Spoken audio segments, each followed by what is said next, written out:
Senator Moran. Mr. Chairman, thank you. Again, welcome to the subcommittee. Senator Moran and I have done a lot of work in the past on farm issues. Now we can work on health issues. I look forward to continuing that working relationship, and I'm honored that to serve Kansans in the United States Senate by the side of my colleagues here today, and honored to have my former governor with us this afternoon so that I can ask a few questions. Governor, or Secretary, my thoughts for questioning you today really revolve around some pretty significant Kansas issues related to health care and your role.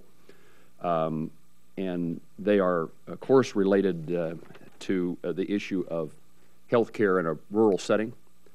And the IPAB, at the moment, fails to account for critical access hospitals. Congress carved out exceptions to the payment mechanism that we have in place, but did not carve out critical access hospitals. And I'd like your reaction to that, related to that, because I'm fearful that when if that carve out doesn't occur and decisions are made by those policymakers not responsible to rural America, those critical access hospitals could easily be a target for reduced spending, which, in my view, causes the demise of access to health care in rural America. Related to that is the budget item for providing the doc fix.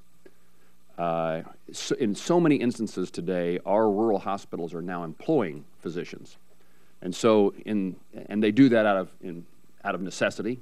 The ability to attract a physician to a rural community is restricted, is limited, and so in many instances, our rural hospitals pay the salaries of physicians. Their ability to do that will be greatly damaged if we lose the ability to be reimbursed as we are currently as critical access hospitals.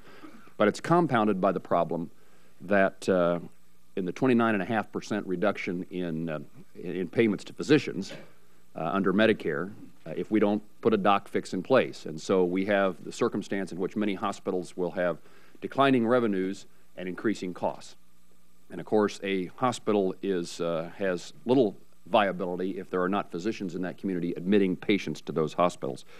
So my question is I've only been in the Senate 2 months, but I've learned that I have to ask more than one question in the one question that in the 5 minutes that I'm allowed.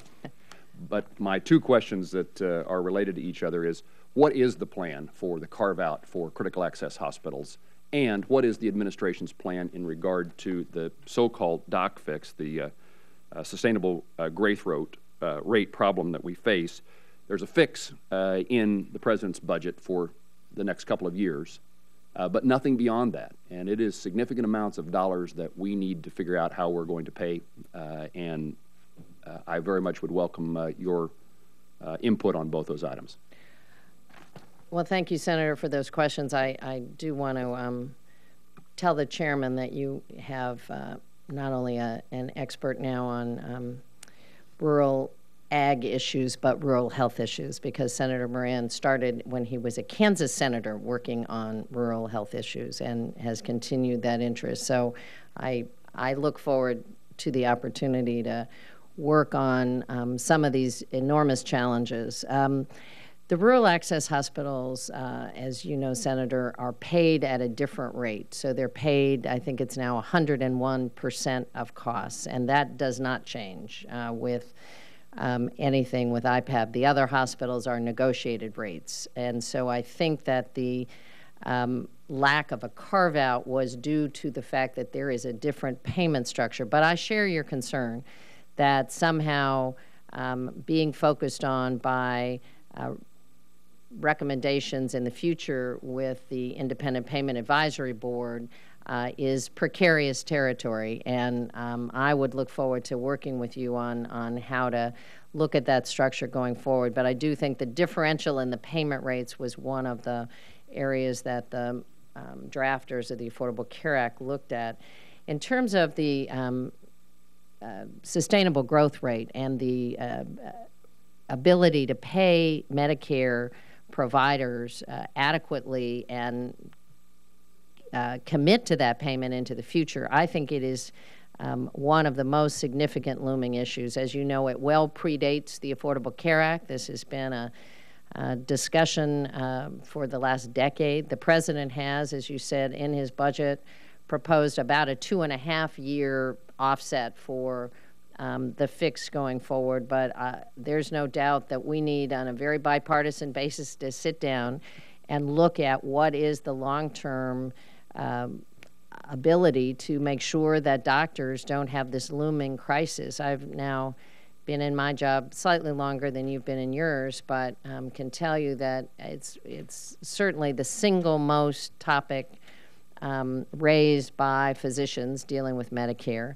And I do think it's something that, while we have proposed offsets for the next couple of years, we need to at least have a 10-year or permanent fix, which could be part of the ongoing deficit conversations or into the future. But there's no question that that has to be solved long term.